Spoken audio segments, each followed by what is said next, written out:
The storm had chased her across the plain like something alive, thunder cracking close enough to shake her bones. By the time she reached the ranch, she was barely holding on to the saddle, blood darkening her trousers where the mesquite had torn her thigh. The lone rancher heard the horse before he saw her. The uneven gait rang in a way that made him reach for the door without thinking. She slid from the saddle as he caught her, lighter than he expected, her breath shallow, rain slicking her hair to her face. Inside, the cabin smelled of wood smoke and soap. He laid her on the narrow cot, spoke gently but firmly, the way he did with frightened animals. She nodded, jaw tight, trying not to look weak in front of a stranger. When he cut away the fabric to see the wound, his brow furrowed. It was bad, but not hopeless. He warmed water, cleaned his hands, and worked with quiet focus, every movement careful, respectful. She watched the ceiling beams, counting her breaths as his fingers traced the edges of pain. When the cloth touched raw skin, she gasped and grabbed the blanket. He murmured an apology, slowed his pace, but the space between them was too small, the task too delicate. As he wrapped the bandage, his hand slipped lower than intended, brushing a place that had nothing to do with medicine. It was brief, no more than a heartbeat, but the contact sent a jolt through them both. He froze, then pulled back sharply, color rising in his face. "I'm sorry," he said, voice rough, meaning more than the words could hold. She should have snapped at him, should have turned away. Instead, she met his eyes, surprised by what she saw there, not hunger, but restraint and something like fear. The storm rattled the windows, filling the silence they didn't know how to cross. She let out a slow breath and said quietly, "I know." He finished the bandage without another slip. Hands steady again, but his shoulders tight. When he stood, he put distance between them, as if space itself were a promise. She lay awake long after he dimmed the lantern, aware of every sound he made across the room, aware of the warmth where his hand had strayed, and of the strange fact that the accident had made her feel safer, not less. Outside, the rain fell hard, but inside the cabin, something unsettled had already begun to thaw. Morning came pale and quiet, the storm spent and the land washed clean. Light slipped through the small window and fell across the cabin floor, stopping just short of the cot where she lay awake, listening to the rancher move about. He kept his back to her as he stoked the fire and set a kettle on, the ordinary sounds grounding after the long night. When he finally spoke, it was only to ask how the leg felt. She told him it was sore but better, and thanked him again, this time meeting his eyes. He nodded, uncomfortable with praise, and turned away too quickly. They ate in near silence. She noticed how he kept his hands folded when he sat, how careful he was not to crowd her space. It would have been easier if he'd acted normal, if he'd brushed off the night before as nothing. Instead, his restraint made it heavier, like a thought neither of them could set down. When she shifted in her chair and winced, he was on his feet instantly, kneeling to check the bandage before he seemed to remember himself. He stopped, hands hovering, and looked up for permission. She gave a small nod.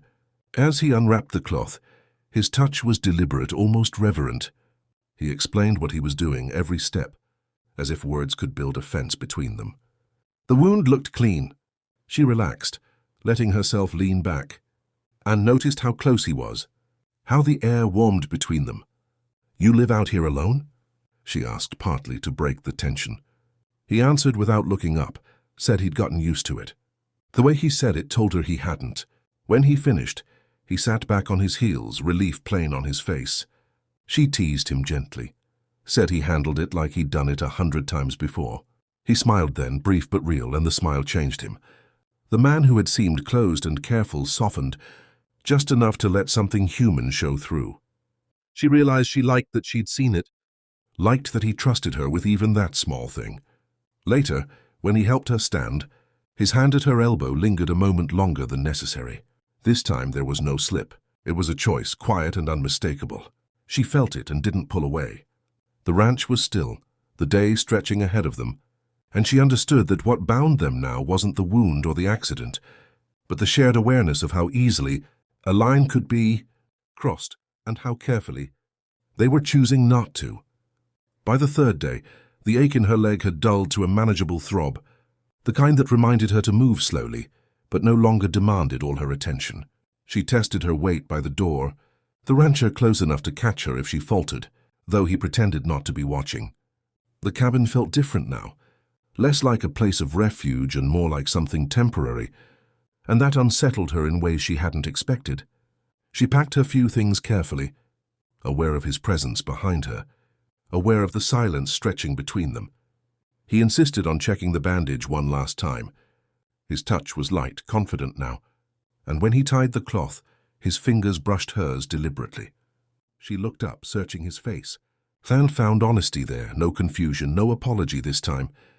Just a quiet acknowledgement of what had grown between them in the stillness. Outside, the land lay open and bright, the horse grazing patiently as if it already knew what was coming. When he helped her onto the saddle, his hands steadied her waist, firm but respectful. For a moment, neither moved.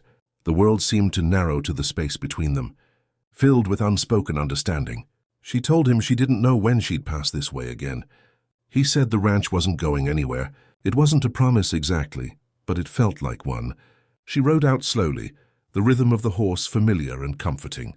When she glanced back, he was still standing there, hat in his hands, watching her go. The sight tugged at something deep and unexpected.